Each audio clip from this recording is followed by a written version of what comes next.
clarity on Bumrah's availability for the game? Yeah, he's available for the game. Obviously, we know from the start he's only going to play 3 out of the 5. He's obviously had 8 days to recover from the last test. But given conditions and workload and how we think we can best manage for the next 4 games, we haven't made a call on that. We're going to see what the other guys are with their workload as well. So technically, yes, he is available, but we haven't made a decision on whether he's going to play or not yet. Hi, Coach. Coach, we saw a new look slip cordon after the last game. Today at the practice, Nitish and Sai joining the 4th slip and gully position, and Jasprit having a separate drill along with head coach and yourself. Can you describe what's the plan going on with the slip cordon? Is it because of the last match, or is it the team trying to do something new? Look, I think we always want depth in the catching department. In England, you're always going to have 4 catches at some stage in the game. Jasprit's been a very good catcher for us. We want to manage his confidence. And there's also an argument for the short leg, being a very important position, particularly if we are going to play 2 spinners. And we want to prep more guys in that position. So I think the more versatile we are as a fielding unit, the more guys who can do more jobs.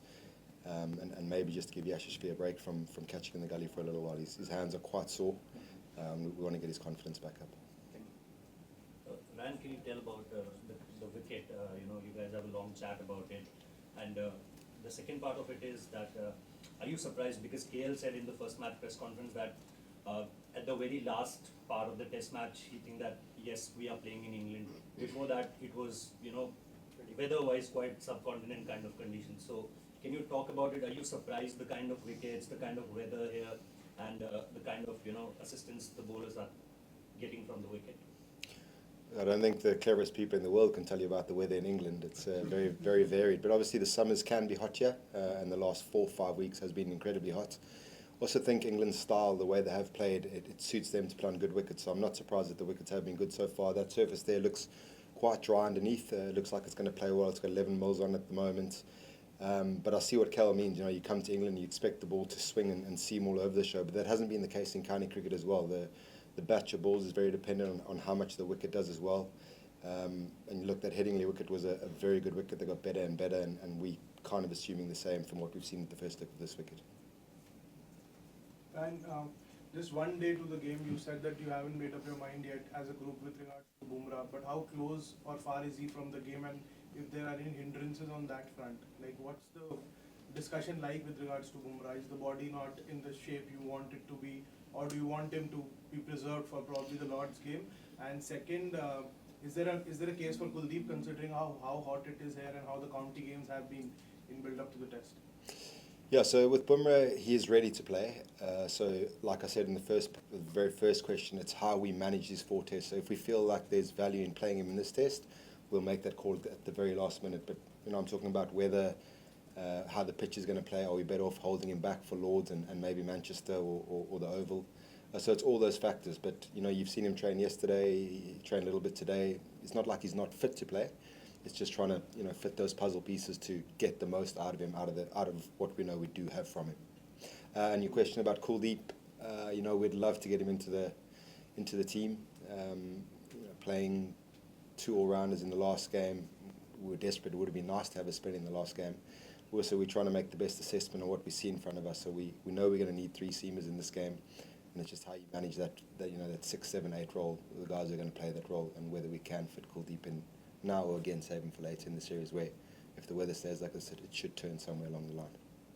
Ryan, you talked about the number 6, 7, 8, the concern in the last test match, both the innings. So considering that, how far is Nitish ready from getting a game now? We've seen he's gone through an intensive net session as well, and he was feeling the slip cordon as well. So how far is he from getting a game now? He's very close to getting a game. Obviously, he was fantastic in Australia, coming into the team and playing the way he did. We just felt on balance for the last game we wanted to go with the bowling all-rounder, which we thought Shodl was slightly ahead on the bowling front. And we're looking at ways of rejigging the puzzle, so we can get a batting all-round in, and obviously Nitish is our premium batting all-round at the moment. So I would say he's a very good chance to play this test. During the net session, we saw a few bowlers holding a half red ball and a half white ball. Can you just tell us something about that and the logic in this? not a new contraption. All the ball manufacturers make those balls. And we talk about detoxing the bowlers, just getting the very basics right, and that's the easiest way to give you an indication. Guys have come out of a long IPL season and the filthy habits of that cricket. We don't want that creeping into red ball cricket, into Test cricket. So Morna and the bowlers just use that tool just to make sure the basic fundamentals are in place. We've been using it for the last 2 weeks. It's not a new thing.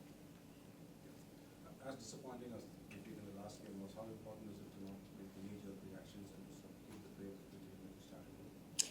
It's very important, and I think for everyone, you don't mind being totally outplayed in a Test match and you lose. We felt like we exhausted everything. We felt like we were really good in the majority of those sessions. But unfortunately, the 2 sessions that we lost really, really badly. So, we feel like we played 4 days of good cricket, and we've lost that game in the end. So we're not going to get too down on it, but it's absolutely imperative that we stay focused on the whole goal of the 5 games and there's 4 to go, and we just need to be at our best and give ourselves the best chance to win a Test match here this week.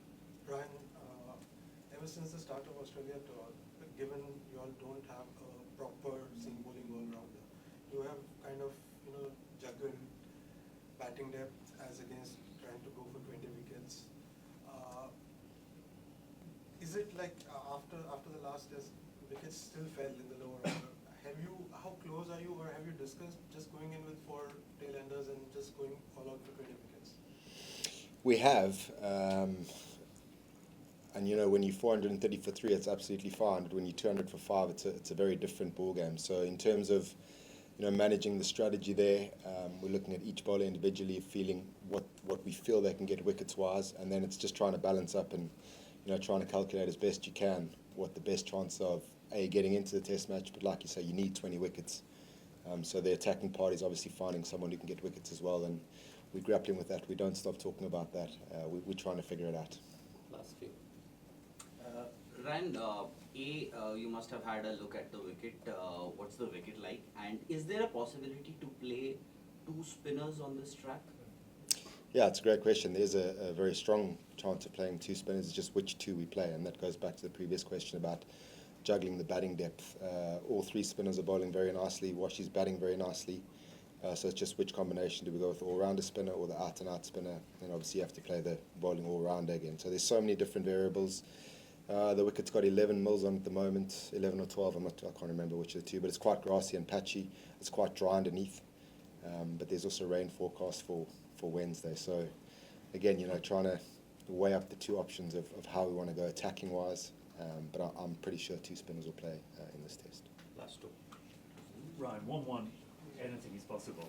We know how close the teams are because of Headingley was a really close Test match. So 1-1, anything is possible. 2-0, it's a long way back. In that sense, is it tempting just to play Jasprit Bumrah because of the difference it might make to the stage of the sense of the series? It is, but we also feel we can go 1-1 or keep the score at 1-0 without Jasprit, and then again that's putting the eggs in the back end of the series where we're going to need him at some stage as well. You got to decide when you're going to play your strongest suit, and that's what I was talking about the weather and all that. But we feel that whatever we put out there, we can compete in this Test match, and we came pretty close without Jasprit in the second innings, as in he didn't get any wickets.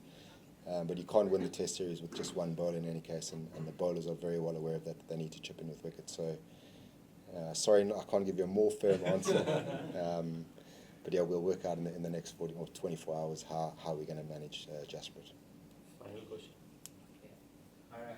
Is there a chance of Arshdeep getting a game here for a little bit of left-arm variety in the seam attack? There is. I think I've said yes to every single player. There is. Again, going back to the spin combination, if we are going to go 2 spinners, Arshdeep obviously provides a little bit more control, and you've got a left armer running in over the wickets. If we do want to put our eggs in that basket. I don't know if you saw the seamers, they all had a good trot out today. We feel that they're all there and thereabout, and they're all eligible for selection. So again, looking over the 5 series, how we're going to manage the 5 seamers that we do have, the out-and-out seamers. But Arshdeep is definitely in the selection mix for this test. Thank you. Thank you.